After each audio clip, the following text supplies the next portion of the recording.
Dinheiro na mão é vendaval? Pois é, pode ser sim, mas para muita gente é construção de patrimônio. É esse o assunto que a gente fala com você depois da vinheta no Voz em Cena. Aguarda aí.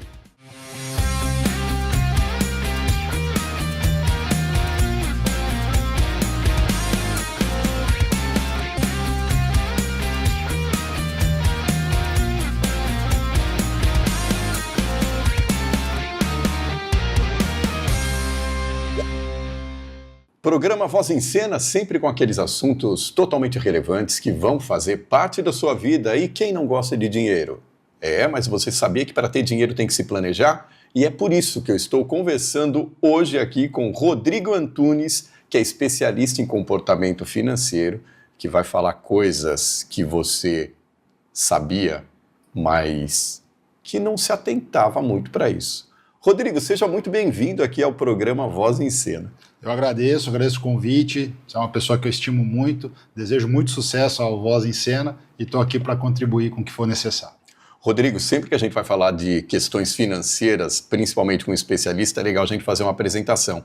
Quando você começou a se interessar por finanças? Nossa, e essa história remonta aí anos de 1994, faz bastante tempo. Então são mais de 30 anos convivendo com isso.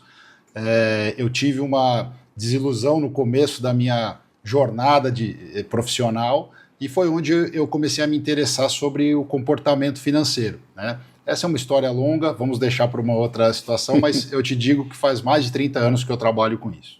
E dentro dessa questão de se trabalhar no mercado financeiro durante muito tempo, quais foram os principais fatos que você viu acontecer na vida das pessoas que, às vezes, ignoram o dinheiro, Rodrigo?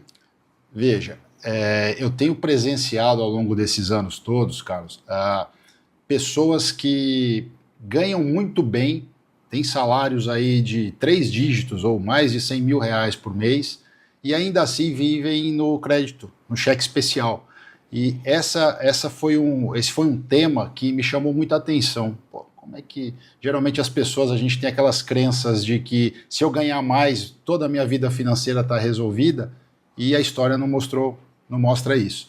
Então, a partir desse momento, eu quis estudar e me aprofundar um pouco mais para entender o que leva uma pessoa que ganha bem a não ter uma tranquilidade e poder dormir tranquila à noite. Essa questão de dormir tranquilo, eu lembro certa vez que eu trabalhava numa instituição onde tinham as faxineiras ali. E aí o que acontece? Geralmente, quando você olha para essas pessoas que têm uma condição de vida mais humilde, você fala assim, viu, simplesmente acho que elas vivem na dureza. Mas a partir do momento em que você começava a conversar com ela, você via as viagens que essa pessoa fazia, andava com carro zero, sabe? O filho estudava numa escola bacana. Então, aí o que a gente consegue depreender de tudo isso? Muitas vezes, a pessoa que ganha mais, gasta mais, e a pessoa que ganha menos, se planeja mais. Qual delas está mais em vantagem aí, Rodrigo?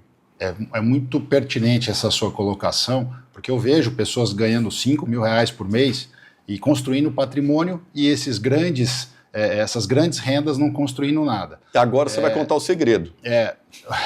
O segredo, na verdade, assim, é um processo comportamental, né? As pessoas têm a crença de que o dinheiro traz a felicidade. O dinheiro traz, sim, felicidade para aquele que consegue ter uma maturidade no seu comportamento. E aí você tocou num assunto interessante, né?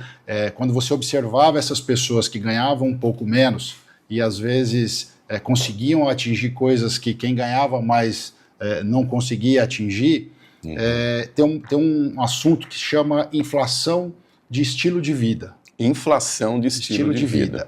Eu observei muito isso ao longo desses anos e as pessoas acabam consumindo ou aumentando o seu gasto mensal de uma maneira muito mais rápida do que a construção de um patrimônio verdadeiro. Patrimônio que te traz liberdade, que te traz tranquilidade e que vai te gerar renda no futuro, né? E essa pessoa que ganha um pouco menos, ela identifica que a limitação dela, ela precisa administrar de uma maneira inteligente, de maneira consciente, a limitação que é o salário dela, né? Quando a gente começa a ganhar mais, é natural todos nós, inclusive eu, tá? Passei por isso. A gente quer trocar de carro, a gente quer fazer uma viagem diferente, colocar o filho numa outra escola, frequentar um círculo social diferente. Frequentar um círculo social diferente, ir num restaurante. Por quê? Porque aí vem aquela crença de que, trabalho tanto, eu mereço. Né? Esse eu mereço é uma armadilha muito grande na nossa vida. Eu falo na nossa vida porque se eu não me policiar, eu também caio nessa armadilha. Então, para isso, eu tenho usado os 3 Cs na minha jornada. Eu tento... O que são os 3 Cs? Né? É uma clareza para que eu quero esse dinheiro. Senão, simplesmente eu ganho dinheiro. E aí? Faço o quê? Uma consistência, que é justamente todos os meses ou todos os dias eu criar hábitos diários. Não é negar aquele cafezinho, mas é saber que aquele cafezinho não vai prejudicar a minha clareza, o meu objetivo inicial. E uma consciência, que seria meio que o norte para onde eu vou com esse gasto, com esse investimento, com essa compra. Né? Então, esses 3 Cs permeiam a vida de várias pessoas, só que a gente não tem clareza sobre isso. Então, esses 3 Cs, eu costumo dizer assim, são meio que a estrutura de uma vida financeira um pouco mais feliz, um pouco mais tranquila. Né? Então, mas para fazer isso, você tem que trabalhar o seu comportamento, trabalhar suas atitudes diárias. E é nessa questão do comportamento que eu quero entrar agora, Rodrigo, até voltando um pouquinho sobre o nosso assunto. Geralmente assim, a pessoa trabalha tanto, a pessoa se esforça tanto, quando ela consegue um salário melhor, consegue uma posição melhor, ela quer se dar a recompensa. De certa forma, isso não é errado, porque a pessoa fala assim, viu, eu me esforcei tanto, agora eu estou merecendo. Agora, a questão é, como colocar limite nesse merecimento? Sim. O limite, onde entra o limite aqui? Existe uma outra forma da gente avaliar esse tipo de comportamento. São 3 tópicos também, né? A vontade, que é a vontade imediata. O nosso cérebro, ele quer uma realização imediata, ele quer uma satisfação imediata de quando a gente trabalhou bastante, eu quero realizar isso porque eu mereço. Exato. Ok. Só que esse eu mereço, ele tem que ser permeado pela segunda letrinha aqui, que eu falo que é o amor, que é o legado, que é a família, que é o teu propósito de vida. Então, quando você passa por esse filtro, você vai lá no primeiro, eu mereço sim, mas espera aí, não vai afetar o meu propósito maior? E aí você usa o terceiro filtro, que para mim é a inteligência. Né? Então você tem ali a vontade, que é o desejo imediato, o amor, que é o teu legado, a tua segurança, e a inteligência, que é o norte para saber se realmente eu mereço, não vai afetar o meu propósito maior. O que é meu propósito? Cada um tem o seu propósito maior. Uns é deixar um legado, outros é a família, outros é a segurança. Né? Então, quando essas 3 forças estão desalinhadas, é onde eu tomo a decisão por impulso, que é, eu mereço, vou lá e compro. Ao invés de eu comprar um carro, sei lá, de 100 mil reais, eu vou lá e compro um de 250 mil reais porque eu mereço. Então, a vontade foi muito maior do que o propósito. Né? Não tem problema nenhum, ganhei, trabalhei, fiz o meu dinheiro, né? Make the money. Na verdade, a gente não ganha, a gente faz o dinheiro, né? É o make money, mas ter esse tipo de comportamento de que eu vou me pagar primeiro, ok, Pai Rico, Pai Pobre é um livro que eu indico muito, só que esse me pagar primeiro não pode ser maior do que o meu propósito, não pode afetar o meu propósito maior, porque senão gera o desequilíbrio e é onde eu gasto por emoção e não por razão. Tem um ditado até que se acreditam aos árabes, gaste sempre menos do que você ganha. Essa é a máxima que você indicaria também? Sem dúvida, parece um negócio tão simples. Parece um negócio tão simples. Eu não sei para você, né? Mas não é tão simples assim. Não é. Né? Mas essa é toda economia, educação financeira, comportamental, que se fala de finanças. O pessoal às vezes vem querer fazer investimento e fala, olha, primeira coisa, você está gastando menos do que você ganha? Não, mas eu quero investir para ganhar milhões. Fala, não, esquece, se a gente não conseguir controlar esse orçamento dentro de casa, e economia é isso, administração eficiente dentro de casa, a palavra economia, né? Ela vem do latim, que significa vamos administrar a nossa casa primeiro. E nada mais é do que ter essa capacidade de gastar menos do que ganha. Porque senão a fatura vai vir, a conta vai vir se você começar a gastar mais do que você ganha. Não tem jeito. Muitos especialistas também dizem que você tem que andar sempre com um bloquinho na mão ali para saber o quanto que você gasta durante o dia, porque aquela questão de grão em grão a galinha enche o papo, de centavo em centavo, você pode chegar numa fração ali que você não consegue mais administrar, não é, Rodrigo? É isso, eu vou te contar 2 histórias rápidas. A primeira, quando eu casei em 1997. Eu fiz um curso, eu casei na Igreja Católica, um curso com um padre que era economista, e ele falou, você tem que controlar o teu orçamento doméstico. E de que forma? Essa cadernetinha que você citou. Durante 3 anos, eu mantive o meu custo fixo travado. Então, tudo que eu ganhava a mais, sobrava. Se sobra, você começa a construir patrimônio. E eu só consegui fazer isso realmente anotando todos os dias. É chato, mas é importante. Então, o segredo que eu acredito que vai fazer diferença na sua vida é isso, é controlar o orçamento de gastos. A segunda história, vamos deixar para o segundo bloco, porque eu sei que ela é bastante interessante, e a gente vai fazer também um permeio aí com essas redes sociais que muitas vezes inflacionam a cabeça do indivíduo também. Vamos falar sobre isso? Vamos lá. Voz em Cena volta daqui a pouco. Eu espero você. E agora a gente vai falar sobre aquele dinheiro que você não tem, mas acha que tem. É assim que se define, Rodrigo, cartão de crédito? Pois é, cartão de crédito é uma possibilidade, né? É um empréstimo, não deixa de ser um empréstimo, e a gente usa muito o termo alavancagem financeira, né? Você se alavancar, você fazer coisas, comprar coisas com dinheiro que não é seu. Só que você vai ter que pagar. O termo é bem bonito, hein? Alavancagem financeira. Alavancagem financeira para o bem e para o mal. Porque dependendo de como você fizer essa alavancagem financeira, você vai ter uma consequência desastrosa. Por exemplo, pagar o mínimo do cartão de crédito.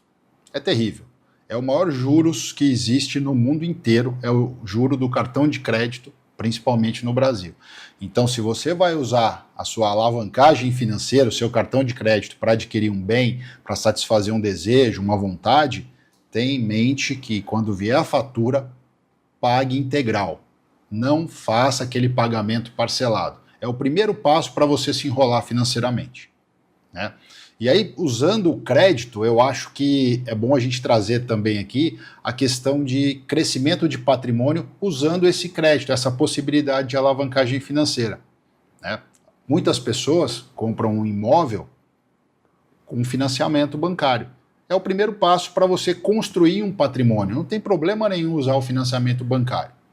Desde que você faça uma pesquisa entre os bancos, que cada banco cobra uma taxa diferente. Acho que é importante falar isso para todo mundo, né? Não é porque eu tenho relacionamento com aquele gerente que eu tenho que fazer o financiamento naquele banco. Pesquisa. Hoje a gente tem uma infinidade de bancos aí que oferecem financiamentos bancários, né? E ao invés de pagar a questão do aluguel mensal, você pode pagar uma parcela. Antes disso, porém, você precisa ter uma entrada para fazer um financiamento bancário para um imóvel. E como você constitui essa entrada, a gente volta naquele primeiro tema, que é gastar menos do que ganha. Senão você não vai conseguir fazer pelo menos um colchãozinho ali para dar de entrada e entrar no financiamento do teu imóvel. Veja que a gente sempre está voltando no gastar menos do que você ganha, que é o que você citou no primeiro bloco, né, sobre aquele ditado árabe. Basicamente é isso. Se existe um segredo em relação a comportamento, a educação financeira, é a gente ter a capacidade de gastar menos do que ganha. Então é aquela questão também da gente saber, não é, Rodrigo, que é interessante você não ter dívida, mas existem dívidas que ajudam você a alavancar seu patrimônio também. Sem dúvida que existe, desde que você use de forma consciente. Passando pelos 3 filtros ali, né? Aquela vontade louca de ter as coisas. Ok, você tem que se pagar, mas passa pelo segundo filtrinho ali, que é qual que é o objetivo disso aqui? E para onde eu vou? Né? Então são filtros que a gente vai colocando ao longo da nossa jornada que nos ajudam a ter esse direcionamento. Mas sem dúvida que o crédito é uma opção excelente para a gente construir patrimônio, com consciência, com diligência e com prudência. E uma coisa que eu tenho visto também, Rodrigo, que muitas vezes pode fazer com que a pessoa se endivide é a tal da ostentação. A gente vê principalmente isso em redes sociais, porque uma pessoa está viajando para um lugar diferente do que eu costumo viajar, a pessoa tem um carro diferente do carro que eu costumo ter, e aí eu vou lá e vou tentar simular a vida daquela pessoa. Isso aí é um veneno para a vida financeira. Isso é um veneno para a vida financeira, para qualquer pessoa, sobretudo que usa de maneira demasiada as redes sociais. É excelente, a internet, os celulares, as redes sociais, tem várias possibilidades boas, né, para mostrar para a gente. Mas esse comportamento de querer me comparar com o outro, esse comportamento de querer ser o que eu não sou, eu fugi da minha essência, fugi do meu propósito inicial ali atrás de novo. Uhum. E o nosso cérebro, ele foi criado, a gente foi moldado desde criança para esse desejo imediato, para essa vontade imediata, né? Então, quando a gente olha ali no Instagram da vida, no Facebook, você olha a pessoa lá com o carro, pô, por que eu não posso ter um desse? Ah, comecei a ganhar mais aqui, eu acho que eu mereço. Aí eu já saí do meu racional e fui para a emoção. Né? Então, esse é o lado que eu não gosto muito das redes sociais, que é vender essa possibilidade de que todo mundo pode ter aquela determinada coisa que ele está vendo. É o tal de, se eu conseguir, você consegue. Você consegue, mas você vai passar por várias fases antes de chegar lá. Aquela história, você não calçou o meu calçado, né? Você não sabe onde aperta.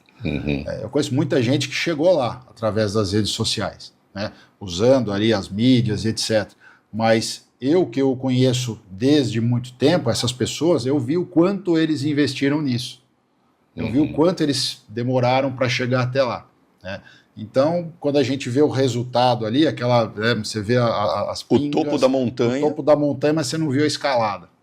Né? Exato. É um pouco disso. E isso nos ilude, principalmente adolescentes, pessoas que estão começando a vida profissional agora, que entram até em depressão, porque não tem aquele tênis de marca, não tem aquela roupa estilosa que fulano está usando. Então, esse é o lado ruim que eu acredito que as redes sociais nos trazem. Né? E você estava falando também aqui nos bastidores, falando sobre a questão da inteligência artificial. Ela veio para ficar, não é mais uma tendência, é uma realidade. E quem não usa, não é, Rodrigo? Exato. E no que as pessoas estão pecando na hora de recorrer a uma inteligência artificial para estruturar a vida financeira? As pessoas, é algo novo para a gente, sabe? 2023, 2024, que começou essa onda de inteligência artificial, como você disse, não tem como, ela é irreversível essa onda, mas a gente está aprendendo a usar isso. Então, por exemplo, ainda ontem eu falando com uma pessoa que é meu cliente, e ele jogou lá na rede social, olha, quero montar um plano financeiro assim, assim, assado. Ela soltou lá o resultado, explicando passo a passo de como era que ela deveria fazer. Ela me liga, essa pessoa, e fala, olha, eu quero fazer isso, isso, isso. E eu comecei a explicar para esse cliente que tinha algumas coisas ali que não faziam sentido. Eu falei, não, mas a inteligência artificial aqui, o chat me falou que é assim. Eu falei, tem alguma coisa errada. Talvez o como as pessoas perguntem para o chat, né? Porque o chat geralmente ele solta para nós o que a gente quer ouvir. Esse cliente explicou lá que ele tinha lá um determinado patrimônio, então a melhor situação seria aquela. E aí quando eu expliquei o que era realmente aquilo que ele estava me falando, ele entendeu. E ele falou, pô, não é bem isso que eu queria saber. Então a inteligência artificial eu acho que vai muito mais o como a gente pergunta, o como a gente consulta, o como a gente usa, do que efetivamente ela, porque ela ainda não sabe, ela não aprendeu sozinha. Pode ser que no futuro aprenda, mas hoje ainda não. Ela fala muito o que a gente quer ouvir. Isso é perigoso. Para agradar. Para agradar a gente. Coisa que se você jogar realmente a sua vida na frente de uma planilha, a planilha não tem o mínimo compromisso em te agradar. Exato. Então, aquela questão que você falou lá, sair com um caderninho, anotando tudo. Pode ser um caminho. Pode ser um caminho. Exatamente um caminho. Uma outra pergunta que eu quero te fazer é assim, nos bastidores aqui, você estava falando que muitas vezes as pessoas ganham 3 dígitos aí mensais e mesmo assim elas continuam endividadas. Mas muitas vezes essa questão da pessoa não é só financeira, é uma questão de saúde mental também, de saber se equilibrar e equilibrar a cabeça para, consequentemente, equilibrar o bolso. Como é que você consegue falar isso daí para uma pessoa que chegou para você, por exemplo, desesperada, só que no azul? Pois é. Eu não sou psicólogo, eu não sou especialista em psicologia mesmo, mas quando a gente fala em emoção, eu presenciei muita coisa. Eu presenciei pessoas que herdaram patrimônios gigantescos e não tinham dinheiro para fazer o inventário, que é um gasto. Eu presenciei pessoas que fizeram dinheiro ao longo da vida, então é um dinheiro muito mais suado. E conversando com essas pessoas, a gente vai aprendendo um pouquinho até o tom de voz para usar em determinados momentos. Então, quando uma pessoa dessa, né, que ganha muito bem, vem falar comigo, fala, olha, me ajuda, é o primeiro passo para levantar a mão e pedir ajuda, já é um reconhecimento de que realmente está precisando de algo. Né? Aí a gente faz um mapeamento de todos os gastos, aquele trabalhinho que ele deveria estar fazendo e anotando, eu ajudo ele a montar essa planilha, esse planejamento. Né? E eu só pego os gastos ou as despesas que ele tem, e a gente começa a analisar item por item e questionar, sempre passando por aqueles 3 filtros que eu falei no início. Da vontade, do propósito, que é o amor, e da inteligência, que é o filtro racional do negócio. E eu diria que 70% daqueles gastos ali ficam nesses filtros para trás. Ele consegue viver sem aquilo. Né? Então, é mais ou menos isso que eu costumo fazer para poder ajudar essas pessoas. Rodrigo, muito bom ter uma pessoa assim como você para conversar agora aqui sobre inteligência financeira. Com certeza teremos outras oportunidades aqui dentro do programa. E para você que acompanhou o nosso programa, indique e cada vez mais entre em contato com o nosso programa e sugira novas sugestões, porque esse programa é guiado através da sua opinião e, consequentemente, para trazer cada vez mais conteúdos relevantes. Rodrigo, muito obrigado. Obrigado pela tua participação e com certeza a gente volta aqui para falar desse tema tão importante. Eu que agradeço, muito sucesso. Voz em Cena, sempre inédito, às quintas-feiras, às 18 horas aqui no Canal 25, e eu espero você. É isso.